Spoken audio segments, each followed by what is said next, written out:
ang mga kwento ng pag-ibig, kwento ng buhay at kwento ng pag-asa dito sa Barangay Love Stories. Love Stories.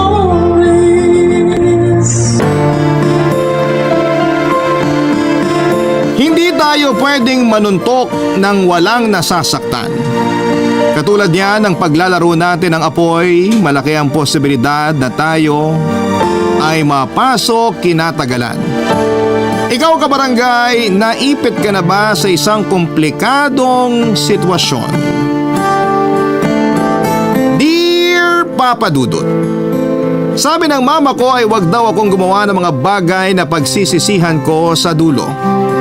Pero paano ko ba malalaman na masama para sa akin ang isang bagay hanggat hindi ko pa yon nagagawa? Para sa akin, isang beses lamang ako mabubuhay sa mundo, kaya bakit ko pipigilan ang sarili ko na maging masaya sa isang sitwasyon kahit na may kaakibat itong komplikasyon? Yan po ang mga bagay na pilit ko pa ring tinutuwid kahit na medyo baluktot, lalo na sa kasalukuyang pinagdaraanan ko, Papa Dudut. Sana sa pagtatapos ng kwento ko ay maraming kabarangay natin ang may matututunan dito. Bago ang lahat, good day po sa inyo at sa mga katulad kong kabarangay at listener ng Barangay Love Stories. Number 1 po talaga kayo sa puso ko, Papa Dudut. Dahil marami sa mga umere ninyong istorya na napakinggan ko, ang masasabi kong nakarelate ako ng husto. Tawagin niyo na lamang po ako sa pangalang Gianna, 28 years old at taga Novaliches, Quezon City. Nagkatrabaho po ako bilang sekretary sa isang private company at 2 buwan na akong buntis. Ang sabi nila, blessing po ang mga baby, pero sa ngayon ay hindi ko po nakikita na biyaya sa akin ang batang nasa tiyan ko, Papa Dudut. Aaminin kong lito at naguguluhan pa rin ako sa sitwasyon ko na nagsimula po few months ago, Papa Dudut.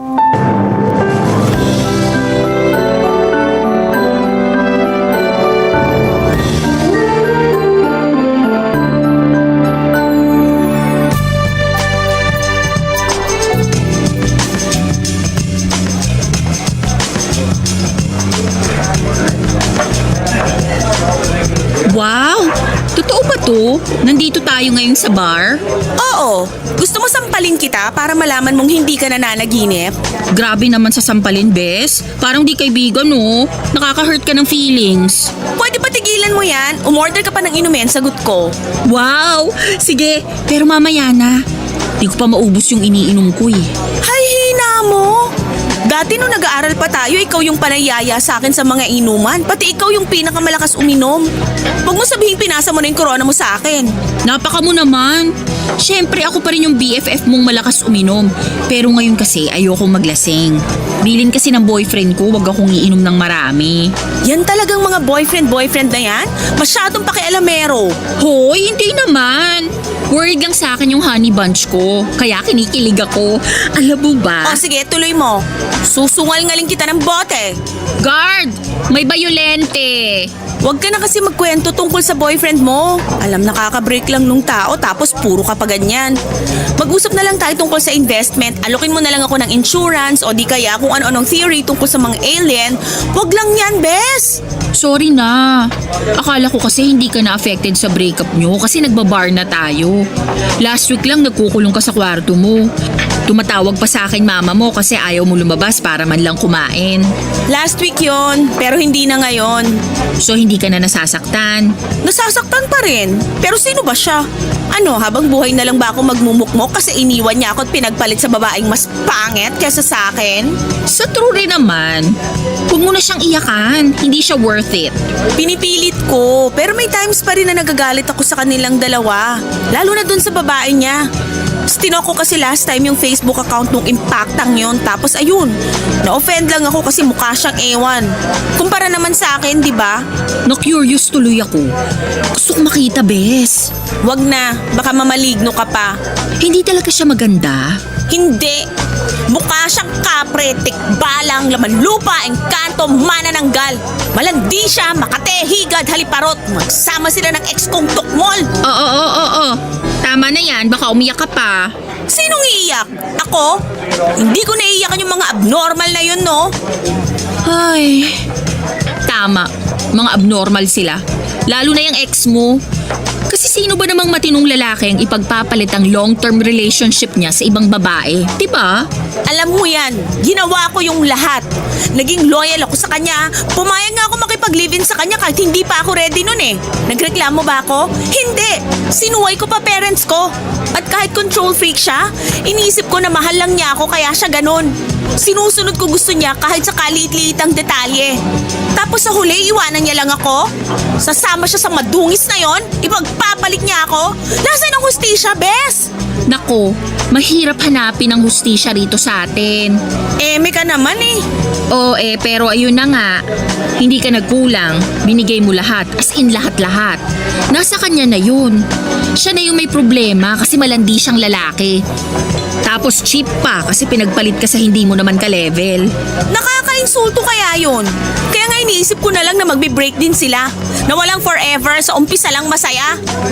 Sabihin mo na ang palaya ko, wala akong pake. Pero akala ba nung bokong na yun, iiyakan ko siya ng matagal? Wala na akong luha, bes. Natuyuan na, kaya gusto ko naman bumawi sa sarili ko at maging masaya kahit paano. Kaya nga niyaya kita mag-bar. Proud ako sa'yo, bes. Alam mo yan.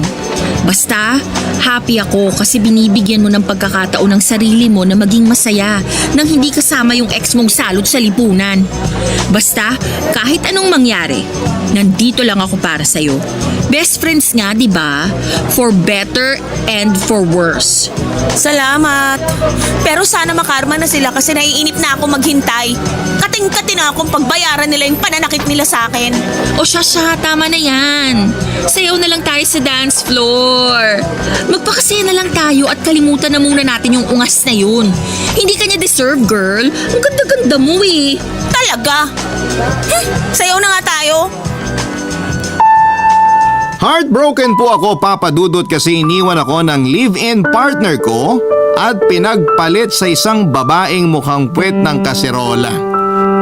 Nasasaktan po ako at nagagalit ng mga panahon na yon. Pero ayokong ipakita sa best friend kong si Myra na porke iniwan ako at pinagpalit ay habang buhay na akong magiging kawawa. Balde-balde ng luha ang iniyak ko para sa damukol na lalaking yon. At ang masahol pa ay nagmakaawa pa akong piliin niya ako, Papa Dudut. Lumuhod-luhod pa ako at kulang na lamang ay halikan ko ang mga paa niya na para bang sineswerte siya. Ngayon ay nasusuka na ako pag naaalala ko ang kabaliwan kong yon sa kanya. Hindi naman sa sinasabi kong mali ang magmahal. Maling lalaki lang ang minahal ko. Maling-mali kasi na umasa ako na kami na hanggang sa dulo. Tapos ay bigla niya akong iniwan sa ere ng ganon-ganon na lamang.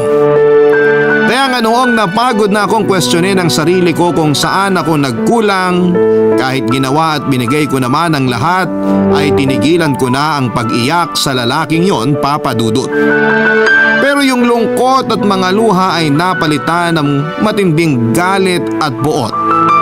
Kung totoo ang impyerno, sana'y masunog sila doon ng babae niya.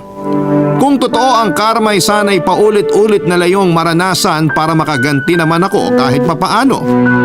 Dahil sa pinagdaanan ko ay naging defense mechanism ko po yung kumilala ng ibang tao para hindi ako malungkot.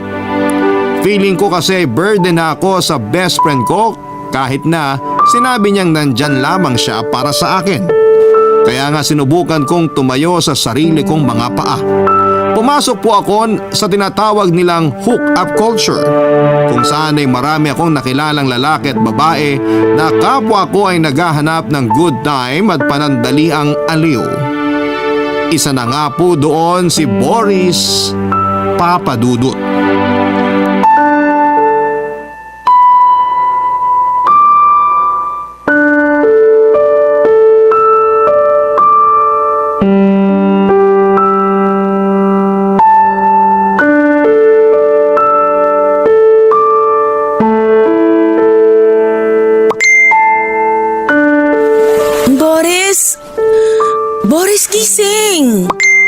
Ano ba yun?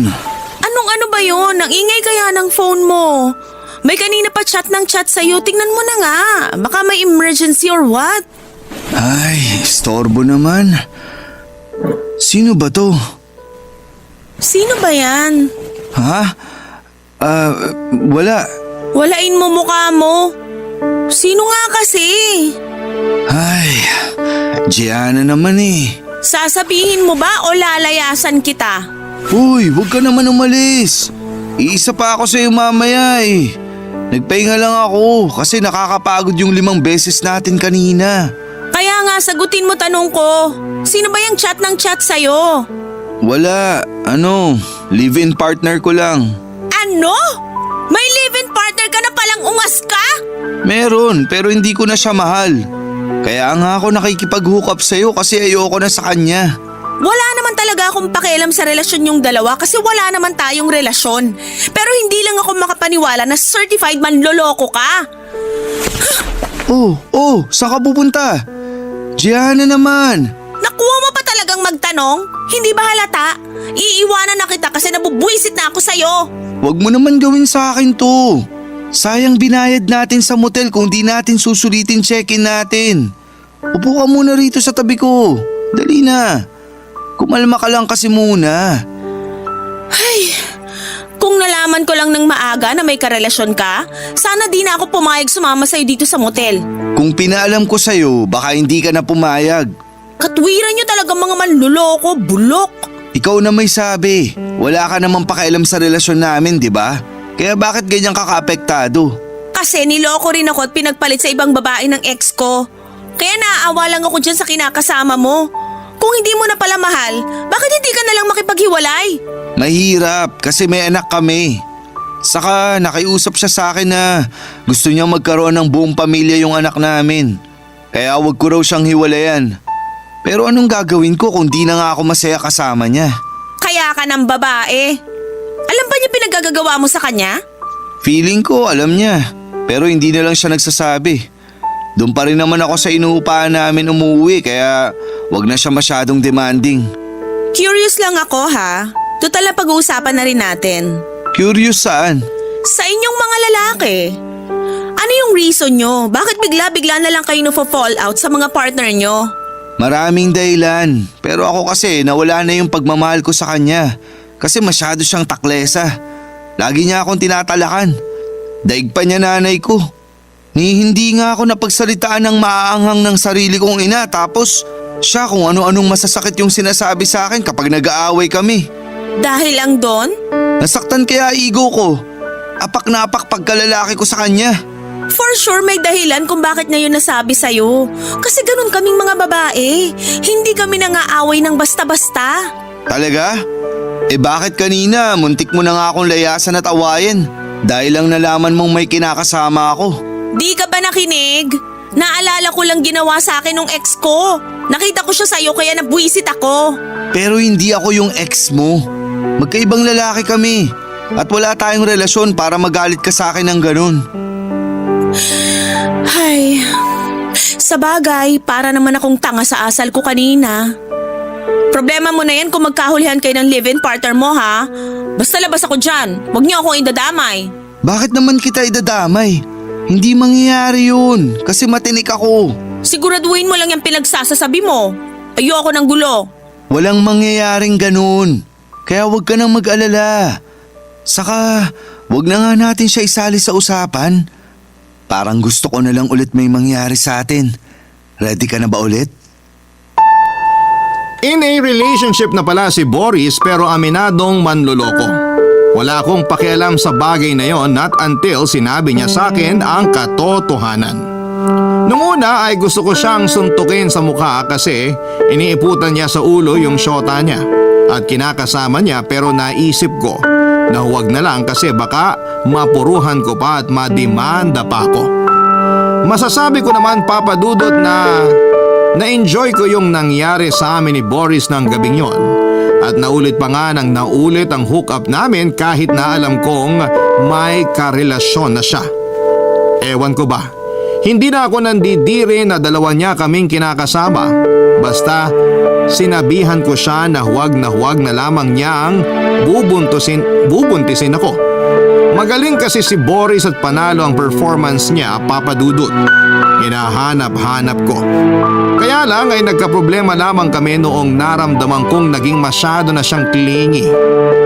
May isang beses na hindi na lamang siya nagte-text sa akin para makipag-hook up, kung ano-anong sweet messages na ang kanyang pinapadala na parang magjowa na rin kaming dalawa. Na kinainisan ko naman, Papa Dudut. Akala ko ay trip lamang niya at mawawala rin pag nahimasmasan na siya, kaso'y consistent po talaga si Boris sa pagpapadala ng ganong klase ng mga mensahe. Ang malupit pa ay nagsabi siya sa akin na gusto niya akong ligawan. Anak naman ng teteng, Papa Dudut. Nakakaloka ang mga pangyayaring yon. Barangay Love Stories. Barangay Love Stories.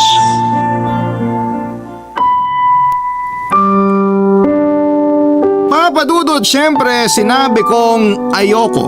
Kasi may karelasyon siya at wala pa akong ganang makipag-boyfriend dahil kagagaling ko lamang sa breakup. Pero parang tanga si Boris. Mapilit siya at sinabi niya sa aking handa siyang hiwalayan ang kinakasama niya para lamang sa amin at yun na nga po ang ginawa niya. Iniwan niya ang live-in partner niya at isang anak para sa akin, Papa Dudut.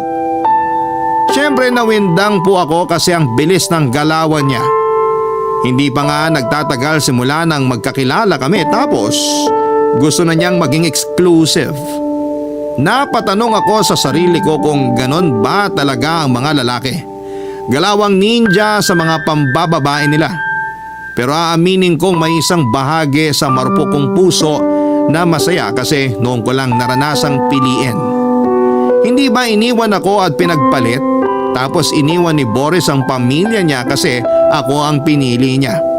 Feeling ko talaga ay bida ako sa isang teleserye ng mga panahong yon.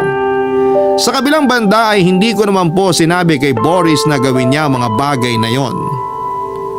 Vocal ako na ayaw ko pang pumasok sa panibagong relasyon pero hindi ko naman siya matanggihan kapag nagyayaya siyang may mangyari sa amin. Kumbaga sa review, 5 stars po sa akin si Boris at satisfied customer niya ako sa kanyang serbisyo. Nagbibingi-bingihan na lamang ako kapag ino-open niya ang tungkol sa estado ng relasyon namin pagkatapos may mangyari sa amin. Akala ko kaya ko yung baliwalain hanggang sa nagsawa na ako at nakwento ko ngayon sa kaibigan kong si Myra, Papa Dudut.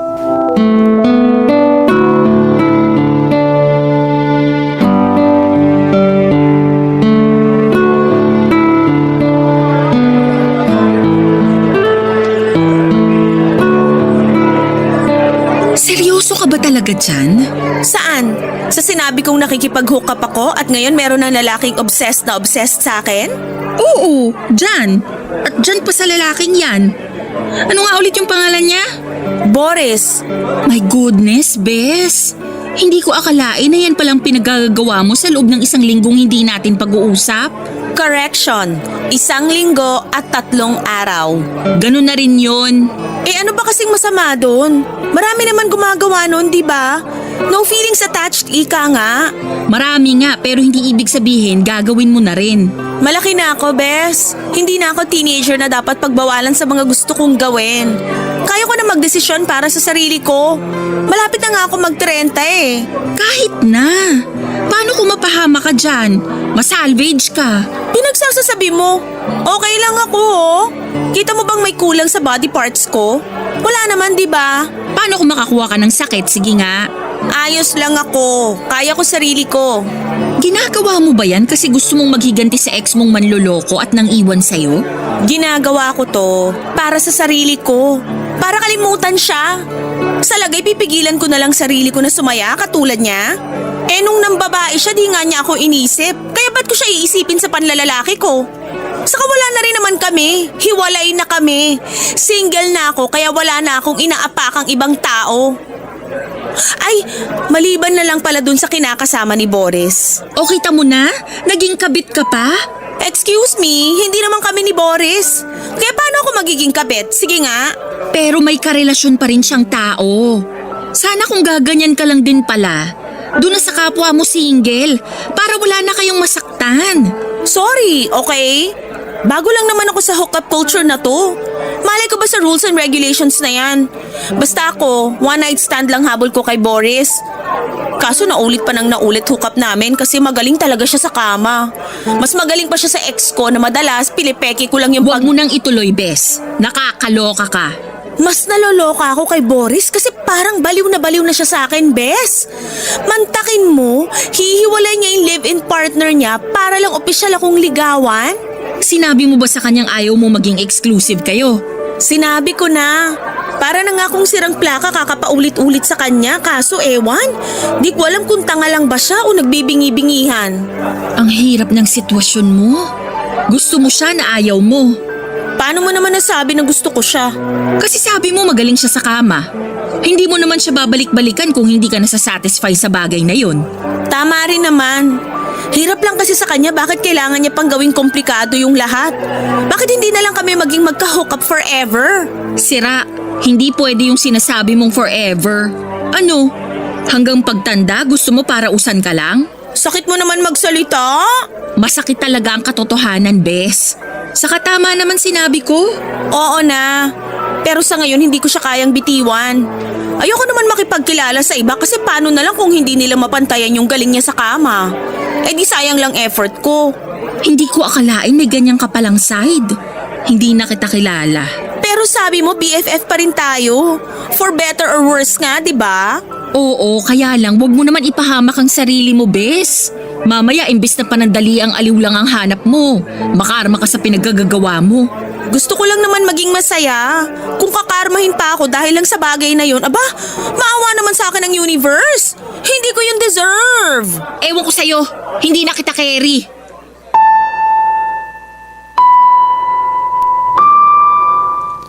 Sa huli ay nag-decide po ako na hindi kitain si Boris kasi nasusura na ako sa kanya. At sa pagiging clingy niya samantalang hindi naman kami magkarelasyon. Siguro'y ganon talaga, hindi ko na gusto yung may nagdidikta sa akin tungkol sa mga bagay na dapat at hindi ko dapat ginagawa. Ganon kasi ang eksaktong experience ko sa ex-boyfriend ko at live-in partner ko, Papa Dudut. Kumbaga, dinumero ang mga galaw ko sa kanya, ultimo pagsusuot ko ng mga damit na hindi naman masyadong sexy ay nakikialam siya. Siyempre, inintindi ko yon dahil mahal ko at akala ko ay pinoprotektahan lamang niya ako. Pero kunwari lang pala ang lahat dahil niloloko na niya ako at ginagawa niya lamang yon para manipulahin ako. Kaya nagkaroon na rin talaga ako ng trust issues. Kaya naman po si Boris, kahit na may itsura, matangkad, mabango at magaling sa kama, pero pagdating sa pinansyal na aspeto ay masasabi kong katulad ko lamang siya na hamak na isang empleyado. Nagtatrabaho sa isang construction firm sa Mandaluyong si Boris. Above minimum ang kita niya pero maliit pa rin kasi nakwento niya sa akin na perang madalas nilang pinagtatalunan ng dati niyang kapartner. Breadwinner din kasi si Boris at nag-aabot pa rin sa nanay niya kasi wala naman itong pinagkakakitaan at maliliit pa ang mga kapatid niya. Yung iba nag-aaral pa nga tapos siya yung panganay. Wala na silang tatay, maagang sumakabilang bahay. Kaya nga naiintindihan ko yung ex niya kung bakit wagas makapag-demand sa kanya. Lalo na kasi na mukhang kontento na si Boris sa kita niya tuwing kinsenas at katapusan. Tapos red flag pa siya kasi kulang na nga yung perang nakalaan para sa pamilya niya. Nakuha niya pang mambabae. Kapal ng mukha, grabe. Kaya naman iniwasan ko na siya, Papa Dudut, at tiniis kong hindi makipagkita sa kanya para maramdaman niyang ayoko na. Pero may isang beses na hinahanap ko talaga yung katawan niya at kung paano niya ako paligayahin. Pansamantala lang na natigil ang hookup namin noong meron akong nakilalang bagong lalaki. Si Clark, Papa Dudut.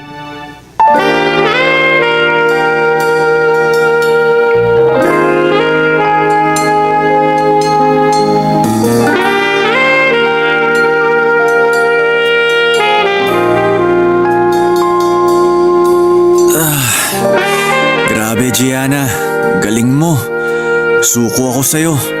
Magaling talaga ako. Sinabi ko naman, di ba? O kita mo ngayon, sumuko ka. Sorry di ako naniwala agad kasi akala ko puro ka lang salita. Yan tayo eh. Pero alam mo, baka hanap-hanapin ko na to. Alin? Yung performance ko? Oo, tsaka ikaw mismo. Talaga? Sige, bakit nga? Kasi maalaga ka, malambing at palangiti. Bakit? Hindi ka ba inaalagaan ng mga babaeng nakaka-hook up mo?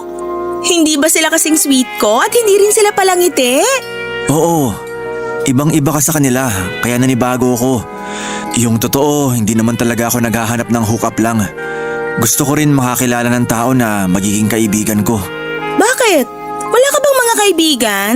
Meron pero hindi ko naman sila laging nakakausap at nakakasama. Bakit kasi hindi ka nalang mag-girlfriend? Wala pa akong babaeng nakikilala na mamahalin ko kaya single pa rin ako hanggang ngayon. Sa bagay, mas mabuti na rin enjoyin mo pagiging single mo kasi kapag nagka-jowa ka na, hindi mo na magagawa yung ganito. Ikaw ba? Talagang hookup lang habol mo sa isang lalaki? Oo. Feeling ko kasi hindi pa ako ready pumasok sa relasyon. Hindi pa ako handang masaktan kasi kagagaling ko lang dun, no? Maawa naman ang kalawakan sa puso ko. Di pa nga naghihilom tapos may darating na naman para wasakin to. Kung ano man ginawa sa iyo ng ex mo, isa lang masasabi ko. Sira ulo siya. Tumpak! Para sa akin, hindi ka niya deserve. Lalo na kung wala ka naman ginawang masama sa kanya. Pero ikaw pa tong ginawa niya ng masama. Hindi ko alam kung ba't may mga lalaking ganyan. Nasa kanila na yung perfect na babae, nakuha pang mambabae. Wow! Ngayon lang ako nakarinig ng ganyan mula sa isang lalaki, ah. Gusto ko kasi pag nagka-girlfriend ako, siya lang yung mamahalin ko. Sa kanya lang ako titingin. Hindi ako maghahanap ng ibang babae. Talaga lang, ah? Kaya mo yun? Kasi parang wala na akong kilalang lalaki na hindi nagtataksil sa mga jowa o kinakasama nila. Bakit? Ganon din ba papa mo? Ha? Ewan ko, siguro. Kasi may ilang beses din sila nag-away ng mama ko tungkol sa pagiging babaero ni papa. Pero di naman sila umabot sa puntong naghiwalay sila kasi mas nanaig daw yung pagmamahala nila. Parang ewan. Hindi na ako naniniwala sa love na yan simula nung lokohin at pagmukain akong tanga ng ex ko. Totoo na walang forever. Paano kung sabihin ko na kapag ako naging boyfriend mo, hinding-hindi mo mararanasang masaktan, kagaya nung ginawa sa'yo nung mokong mong ex? Pinagsasasabi mo, may plano ka bang ligawan ako? Paano kung sabihin kong oo? Hindi ko alam isasagot ko, Clark. Okay lang. Di mo naman kailangan sumagot ngayon eh. Bakit kasi naisip mo yan? Bakit naman hindi? Single ka, single ako. Unless may ibang nagkakagusto sa'yo. Wala no, single ako. Eh di mabuti. Huwag na nga muna nating pag-usapan yung tungkol sa bagay na yan kasi kakikilala pa lang natin.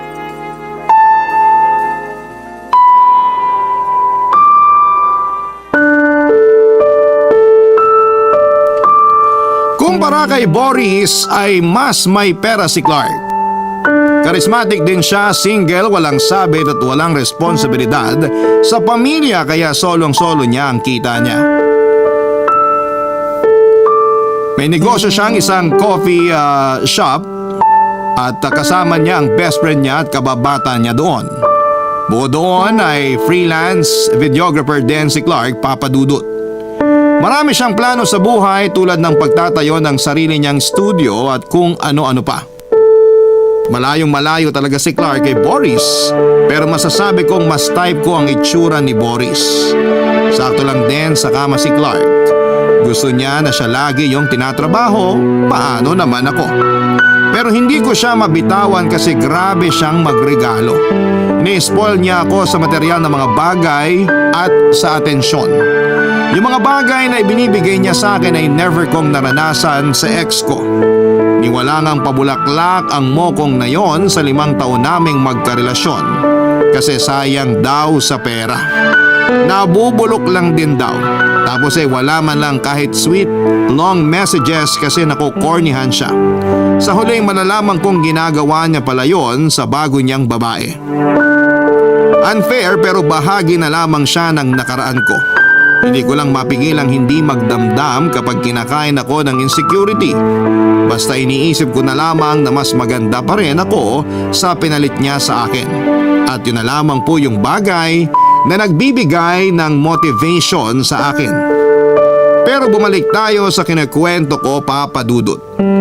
Sinabi ko po kay Clark na wala akong boyfriend at walang naghahabol sa akin, pero nalaman po ni Boris na may iba na akong lalaking kinakahumalingan. Kaya naman gumawa siya ng paraan para guluhin at sirain kami. Isang gabi bigla na lamang pong sumulpot si Boris sa parking lot ng restaurant na kinakainan namin ni Clark at doon siya nag-iskandalo, Papa Dudut. Basta ang natatandaan ko na lamang noon ay nagkainitan sila ni Clark at nagpang-abot sila sa parking lot ng restaurant, Papa Dudut. Barangay Love Stories. Barangay Love Stories. Papa Dudut, nagulat po ako kay Boris sa mga ginawa niya at sinabihan siya ng mga masasakit at maanghang na salita ng gabing yon. Kita ko po sa mga mata niya na mangyak-ngyak siya pero wala na akong pakialam pa. Ang kapal na mukha niyang manggulo at mag-amok. Pasalamat nga siya kasi naawat ko si Clark na wag na siyang idemanda kahit na matapos niya itong suntukin sa mukha nito. May sugat din naman at pasa sa mukha si Boris kasi napuruhan din siya ni Clark, Papa Dudut. Naawa nga ako kasi nabangasan yung gwapo niyang mukha pero ayos na rin yon para mabawasan ang kakapalan nito. Sa huli, napaalis ko na rin si Boris pero sa akin naman po nagalit si Clark.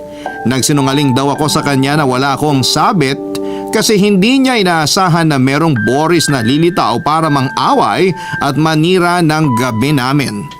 Wrong timing lang kasi noong mga panahon na yon ay nagsisimula na akong ligawan ni Clark, Papa Dudut. At kahit na hindi siya kamukha ni Jack Roberto ay plano ko na siyang sagutin dahil alam kong magiging mabuti ang trato niya sa akin. Kaso lahat ng yon ay sinira lamang ni Boris. Sa huli nilayasan ako ni Clark, Papa Dudut, at hindi niya ako pinakinggan kahit na anong pagmamakaawa ko na huwag niya akong iwanan. Marami siyang sinabing masama at masakit sa akin ang gabing yon. Ilan doon ay malandi raw ako, makate, haliparot at manggagamit. Laspag na at kung kani-kaninong lalaki sumasama. Siyempre, nanikip ang dibdib ko sa mga sinabi niya. Napakakapal na mukha niyang insultuhin ako na akala mo ay santo siyang perpekto at walang ginawang pagkakamali sa tanang buhay niya. Hindi ko na po alam ang mararamdaman ng mga panahon na yon kasi nagkahalo-halo na.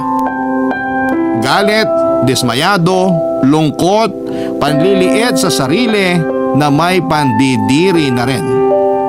Para akong nabagok sa simento matapos akong magkaroon ng realization sa buhay tungkol sa mga bagay na mga pinaggagawa ko. Hindi kasi ako dating ganon, Papa Dudut. Submissive ako, loyal at mapagmahal. Hindi ko akalain na babaguhin ako ng heartbreak ko para maging isang pakawalang babae na sarili lang ang iniisip niya. At dahil nga po sa mga nangyari, parehong nawala sa akin sina Boris at Clark. Hindi na nila ako kinonta katulad ng dati. Inisip ko na baka nagpapalipas lamang sila ng sama ng loob kaya sinulit ko na lamang yung pagkakataon na hindi nila ako ginugulo. Kaya lang may nangyari na hindi ko po lubos na inaasahan. Nalaman ko po na buntis ako, Papa Dudut. Hindi po ako magaling sa math kaya hindi ko na backtrack kung sino kina Boris at Clark ang nakabuntis sa akin. Pero hindi naman kasi nagkakalayo yung pagitan ng mga araw simula nang nakilala ko sila. May times na pinagsabay ko pa nga sila lalo na noong nabore ako sa performance ni Clark kaya nakipagkita ako kay Boris kinabukasan para makipag-hook up. Kaya hindi ko talaga alam kung sino sa kanilang dalawa ang ama ng anak ko. Si Clark po kaagad ang unang pumasok sa isipan kong kontakin pero cannot be reached siya. Nataranta na po ako ng mga panahong yon kaya kinailangan ko si Boris. Mabuti na lamang dahil pumayag siyang makipagkita sa akin ng mga panahong yon, Papa Dudut.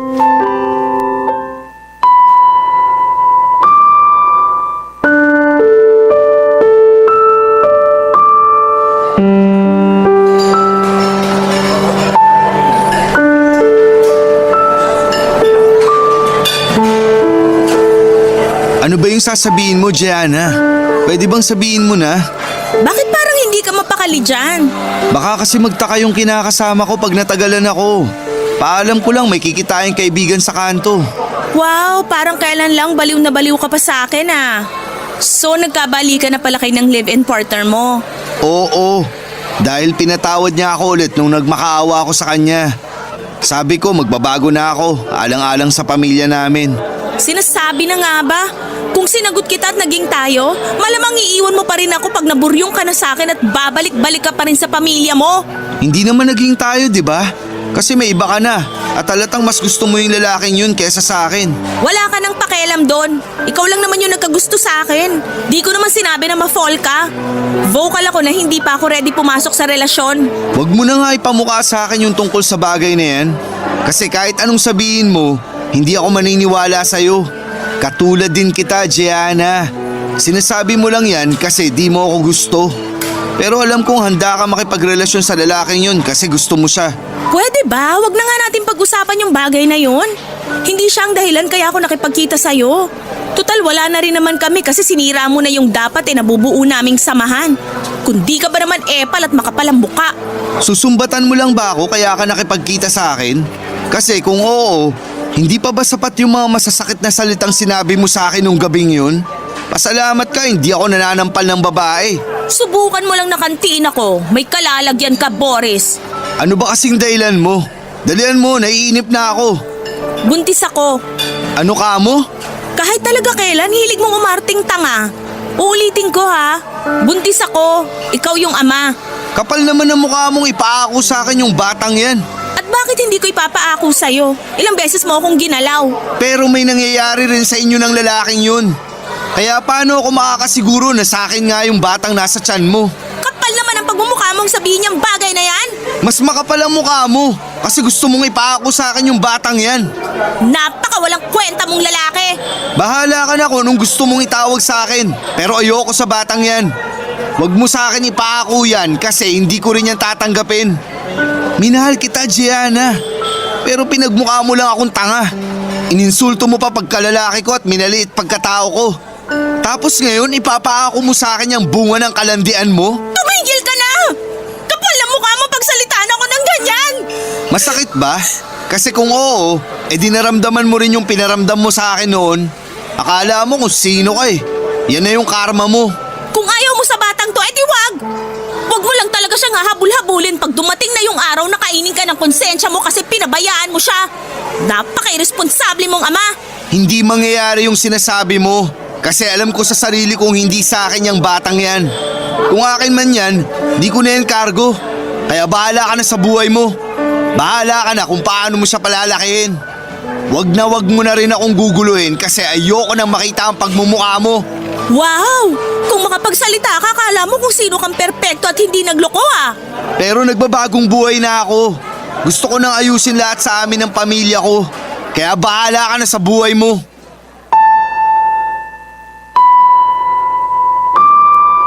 Hindi po ako makapaniwala na ganon lamang akong binitawan ni Boris matapos niyang magkandara pa sa akin at habol-habulin ako noon. Ang kapal pa ng mukha niyang sabihin na gusto na niyang ayusin ang buhay niya kasama ang dati niyang karelasyon nung nagkabalikan na sila. Kaya hindi na niya ako kayang pangatawanan kahit na anak pa niya ang dinadala ko, Papa Dudut. Muli po akong nakaramdam ng insulto at panliliit sa sarili. Agad na nagbalik sa akin yung mga araw na hindi ako pinili ng ex ko at iniwan ako para sa ibang babae. Yun kasi ang eksaktong pinaramdam sa akin ni Boris ng mga panahon na yon. Gusto ko sanang magmakaawa sa kanya pero hindi ko na ginawa pa. Sa isip ko kung ayaw niyang akuin ng bata ay kay Clark na lamang ako lalapit dahil meron din namang posibilidad na siya ang tatay ng baby sa tiyan ko. Kung saan saang simbahan na ako nagdasal para lamang maging kay Clark ang ipinagbubuntis ko. Kasi kung sakaling sa kanya nga ang anak ko ay may chance na ulit na matuloy yung naudlot naming relasyon. Kumpiyansa po ako na mapapatawad niya ako at babalik yung dati niyang amor sa akin dahil magiging isang pamilya na kami. Kaya nga ginawa ko ang lahat ng paraan para makontak siya kahit na inabot pa ako ng ilang araw. Grabe naman kasi si Clark. Blinak ako sa lahat ng social media at nirestrict sa mobile number niya. Parang wala kaming pinagsamahan. Pero sa huli nakausap ko pa rin siya, Papa Dudut.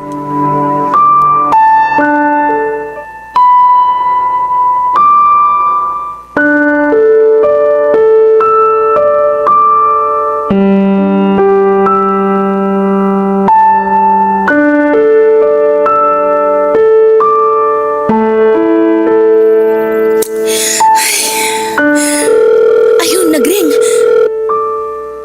Please, Clark, sagutin mo na.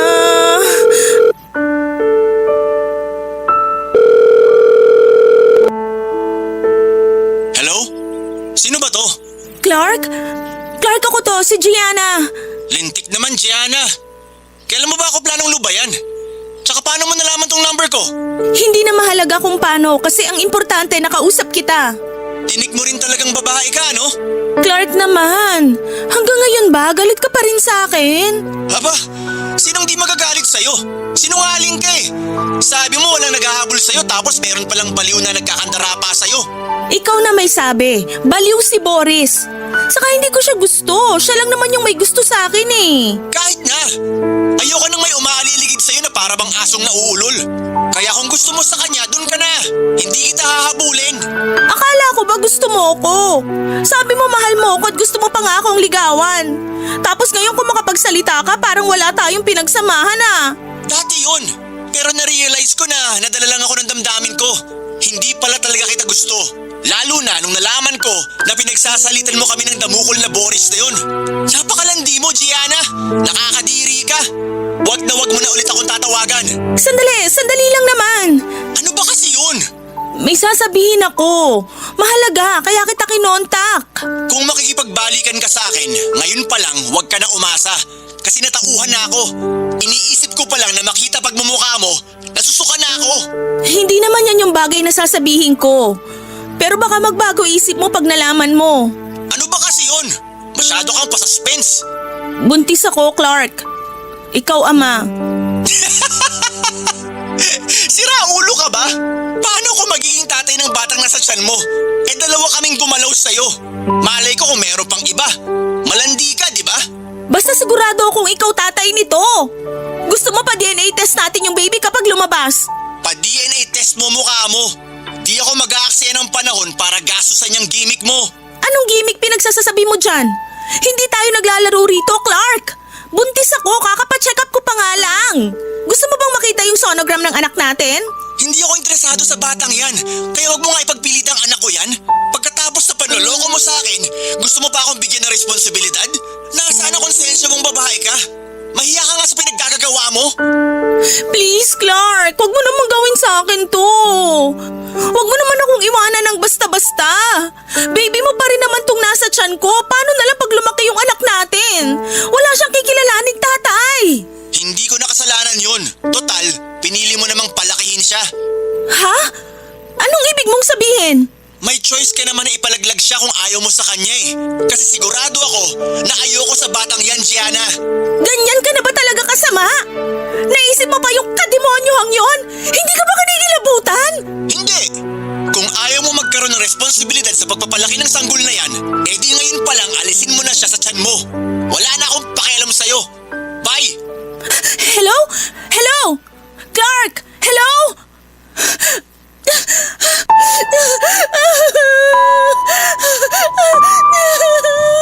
Hindi ko na po na-contact pa si Clark ng mga sumunod kong attempt na tawagan siya, Papa Dudut. Ang bilis niya akong na-block at hindi ko na rin alam kung saan ko siya hahanapin dahil kaunti lang naman ang impormasyong naibigay niya sa akin noong maayos pa ang relasyon naming dalawa. Si Boris naman ay nilinaw na wala na rin planong makipagkita sa akin para akuin ang batang hindi ko sigurado kung anak ba niya o ano. Basta para akong pinagsakluban ng langit at lupa ng mga panahong yon kaya umiyak na lamang ako pagkatapos. Hindi nga nagtagal ay sumuko na lamang ako sa kakakontak sa dalawang lalaking dahilan kung bakit ako nasa miserableng sandali ng buhay ko ngayon. Gulong-gulo po ako, Papa Dudut, at hindi ko alam kung ipagpapatuloy ko pa ba ang pagbubuntis sa baby ko pagkatapos ng lahat ng mga nangyari. Ewan ko kung handa na akong maging isang ina. Paano na lamang kung paglaki niya ay hanapin niya ang kanyang ama. Hindi ko pa alam kung paano yon ipapaliwanag sa kanya, kaya sana'y mapayuhan ako ng mga kabarangay natin. Alam ko po na maraming magagalit sa akin dahil sa kagagahan ko. Pero wala na po akong magagawa dahil nagbunga na ng bata ang kapusukan ko. Hindi ko pa po sinasabi sa parents ko ang pagbubuntis ko. Kasi naguguluhan pa ako kung itutuloy ko ba ito o susundin ko na lamang ang sinabi sa akin ni Clark. Pero natatakot po ako kasi alam kong dugot laman ko pa rin ang batang dinadala ko. Maraming salamat sa inyo, Papa Dudut, sakaling mapili po ninyong basahin ang istorya ng buhay ko. God bless sa programa ninyong Barangay Love Stories and more power sa inyong istasyon. Ang inyong forever kapuso at ka-barangay, Gianna. Nagustuhan ng iyong napakinggan? Ituloy yan via live stream sa www.gmanetwork.com/radio. Barangay LS 97.1 Forever